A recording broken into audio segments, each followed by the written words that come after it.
use filters. I think, what do I have here? I have the Emogenic. I can do it manual. I go to the healing brush. And there's no secret to it. Kung gano'n palaki yung defect using this, yun lang, pinapay ko lang dyan. Yeah. Yeah, simple. Straight, my retouching are straightforward. Nothing too fancy.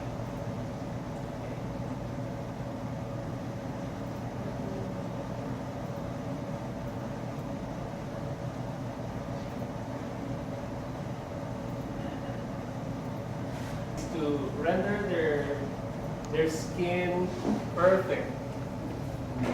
Pinapawisan sila, wala rin makeup artist, kasi budget wedding. So I go to brush, B for brush, I select a soft brush, I put it at 33% opacity. Tapos yung flow niya 100%. So yung pahid niya hindi masyadong mabigat. Okay, and then this is what I do. I divide the face into light and dark side. Dito sa light side, I will select a color sa skin tone na magtatakip sa pawis.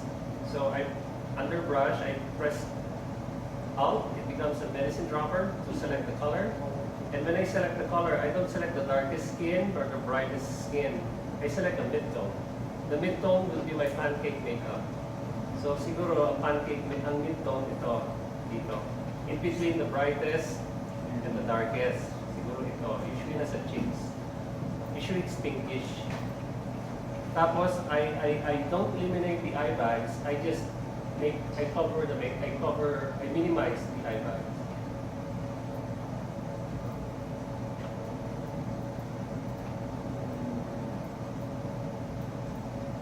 Parang compress ko siya.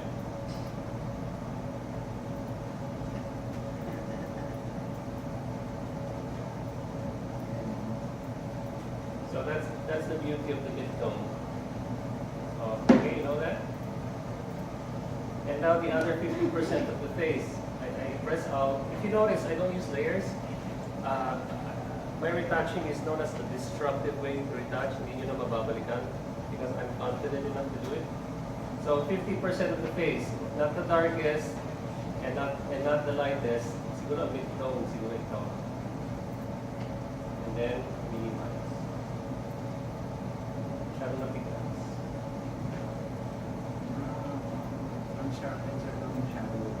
Yeah, it dulls the shadow. Yeah, makes it presentable. Yeah. Ganun din sa bright. This part looks flat color, pareho na yung... So I don't select the brightest like this. Di ba bright yan? I don't select the darkest, which is here. So I look for a mid-tone, maybe here or here. And then yun na yung magiging may pancake makeup ko.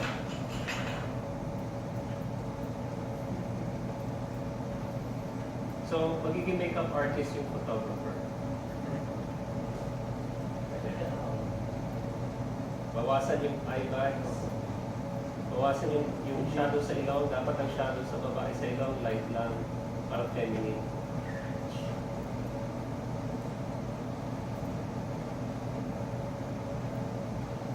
Pati yung neck, alalay sa neck.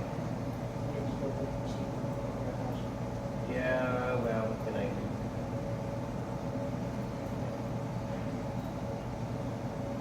Okay. And then, if you want blush sa cheeks niya, I grab from the lips. Eyedropper tool, not the brightest, not the darkest, but the mid-tone, maybe in this. Tapos isang buga. Remember, hindi ako maan sa 33%. Isang buga. Yeah. Para sa inyo, sir? Blush on. Blush on. Pwede niyo pagtapangan. Okay. Or pati sa noo, i-blush on yun. Pati sa tenga. Yeah. Para lumambot ba? Okay?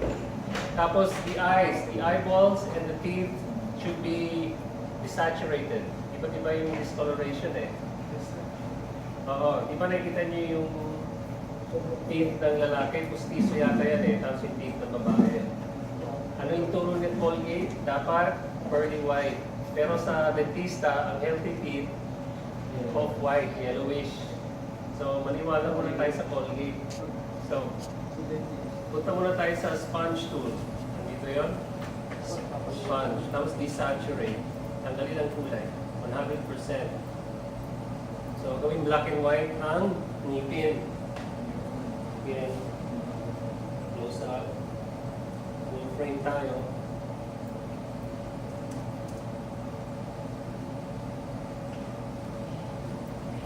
So, desaturate. Para mawala yung yellow teeth.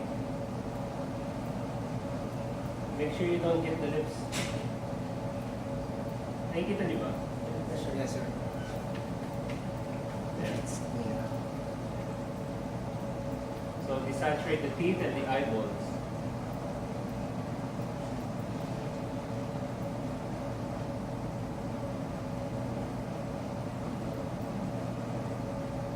So, this is how we retouch portraits.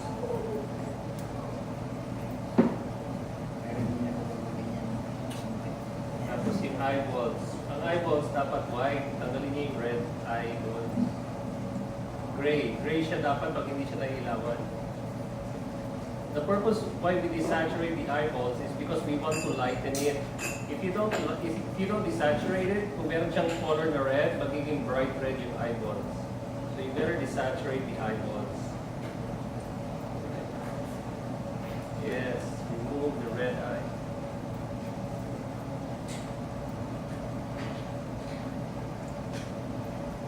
Kung medyo may bluish dyan, desaturate ang yung black and white. Yan din yung mata ni Bright, desaturate.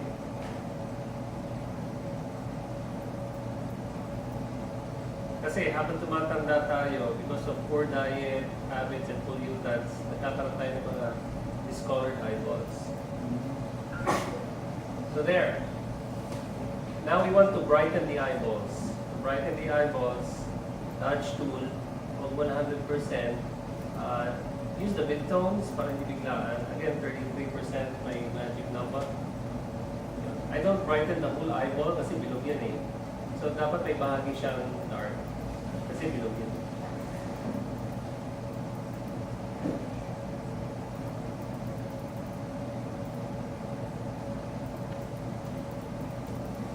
Yeah.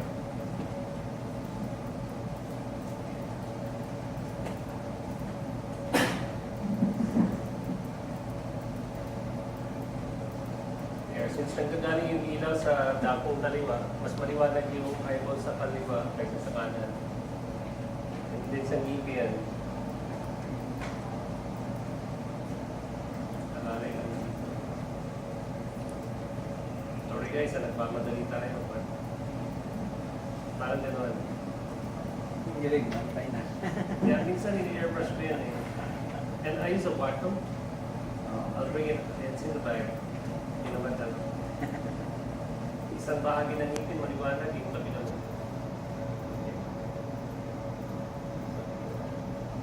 Okay.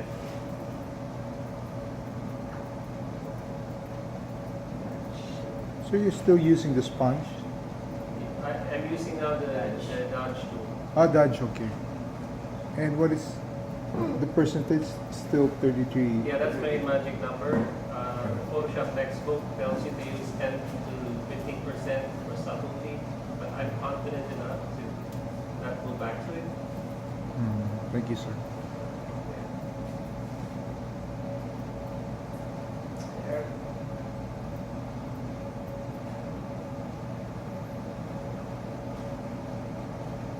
There. But if you think it's too artificial looking, you see, you know the undo tool? This one? Yeah, you can undo this. Ano ba, gusto ko yung i-undo kaya na kahit 1/3 lang. Kaya 30. 1/3 ko i-undo kasi mukhang fake eh, mukhang pustiso. So isang pahit, undo. Dito din. Yeah. Make it subtle. Pag ko yun, I go to the brush tool. Okay? And 33%, I select a color, that's the mid-tone. I don't select the darkest or the brightest. Siguro ito, mid-tone. Ito siguro. And then I brush over the veins.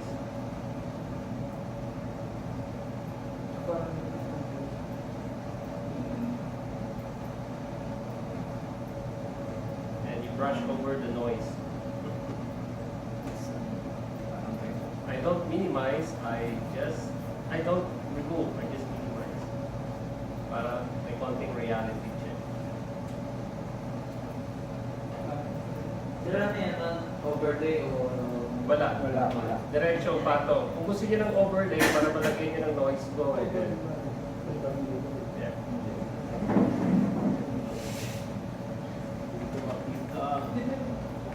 Yan. There. Kinis na. So you like it? I put it at 100%. I use a soft brush. I use a smaller brush. Tapos, na-sharpen ko lang yung gusto ko ma-sharpen. Halimbawa, yung mata. May isang pahid. Kabila naman. Ang ngipin. Pahid. Ilalim ng ilong. Pahid. Sa harap ng buhok. Pahid. Yeah, I sharpen according to need. Yung jewelry. Pahid. Ngipin. Mata. Eyebrows. Jewelry at saka buhok. Pahid. So, may sharpening can be selective. Hindi lahat. Tapos kung gusto niyo may blush on din si Mr. Go to the brush. B for brush. B, ayan. Tapos, lips again. Out, select the lips. Somewhere the little. Try natin Huwag masyadong mabigat yung lips niya. Yun. There you go. So, before, after.